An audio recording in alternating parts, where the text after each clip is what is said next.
Hello guys, நம்ம என்ன பார்க்க போறோம்னு கேட்டிங்கன்னா அவல் உப்புமா. வாங்க எப்படி பண்ணுறதுன்னு பார்த்துடலாம். இப்போ அவலை எடுத்து வச்சுருக்கோங்க. ஒரு 1/2 கிலோ அவலை எடுத்து வச்சுருக்கேன். இப்போ இது வந்து தண்ணியில் சோப் பண்ணி வச்சிடலாம் ஒரு 5 மினிட்ஸ்.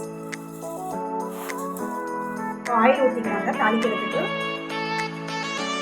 தேவையான அளவு எண்ணெய் ஊற்றிக்கலாம். ஒரு ஸ்பூன் போட்டுக்கலாம். கடலைப்பருப்பு 2 டேபிள் ஸ்பூன் போட்டுக்கலாங்க. 2 ஸ்பூன் கடலைப்பருப்பு, 2 ஸ்பூன் வேர்க்கடலை இது உள்ள சேர்த்துக்கலாம். முந்திரி பருப்பு சேர்த்துக்கணும். அப்புறம் பாதாம் பருப்பு தாளிப்பு எல்லாத்தையும் நல்லா வதக்கிக்கலாம். போட்டு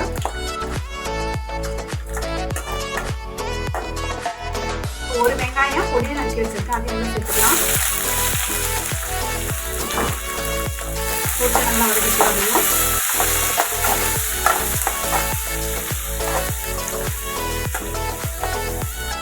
மஞ்சள் சேர்த்துக்கலாங்க. மஞ்சள் தூள் சேர்த்ததுக்கப்புறம் வதக்கிக்கலாம். ஒரு 1/2 ஸ்பூன் சால்ட் போட்டுக்கலாம். சேர்த்து அதையும் நல்லா வதக்கிக்கலாம்.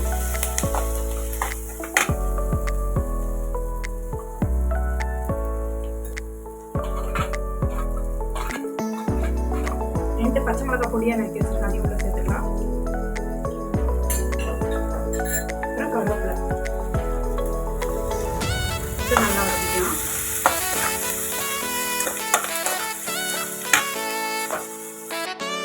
அதையும் உள்ள சேர்த்துக்கலாம்.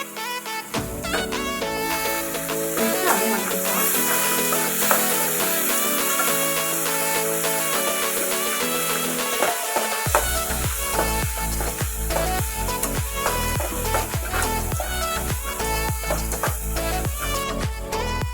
இது கூட ஒரு ஸ்பூன் சில்லி பவுடர் சேர்த்துக்கலாம். அந்த காரத்துக்கு அதையும் நல்லா வதக்கிக்கலாங்க.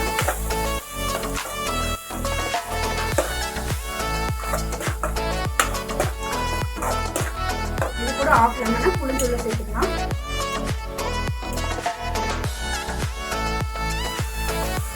டேஸ்ட்டுக்கு வேண்டி நல்லாயிருக்கும்.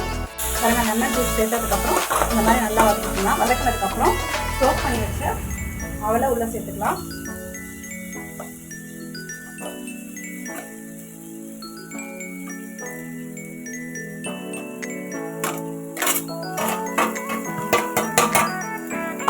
போட்டு எல்லாத்தையும் நல்லா கலந்துக்கலாம்னா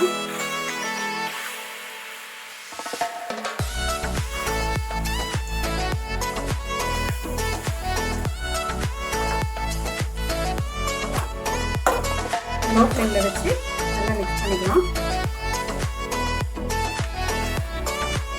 மசாலா வந்து எல்லாம் உன்னோட ஒன்று நல்லா கலக்கணும்.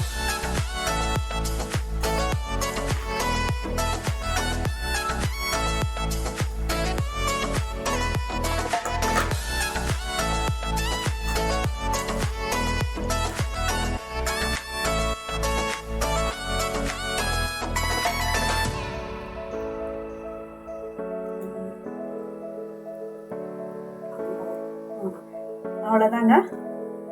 நல்லா லோ ஃப்ளேமில் வச்சு இதை இறக்கிட வேண்டியது, ஆஃப் பண்ணிட வேண்டியதாங்க. ஈஸியாக ரெடி ஆகிடுச்சு. பாருங்க, போக upma healthy and tasty breakfast ready. நீங்களே ட்ரை பண்ணி பாருங்கள். ஒரு பவுலுக்கு ட்ரான்ஸ்ஃபர் பண்ணி காட்டுறேன். பாருங்கள், ஈஸியான ஹெல்த்தியான பிரேக்ஃபாஸ்ட் ரெடி. நீங்களும் ட்ரை பண்ணி பாருங்கள். மறக்காமல் லைக் அண்ட் சப்ஸ்கிரைப் பண்ணிவிடுங்க. 10 நிமிஷத்தில் சட்டுன்னு ரெடி பண்ணிடலாங்க. பாய்.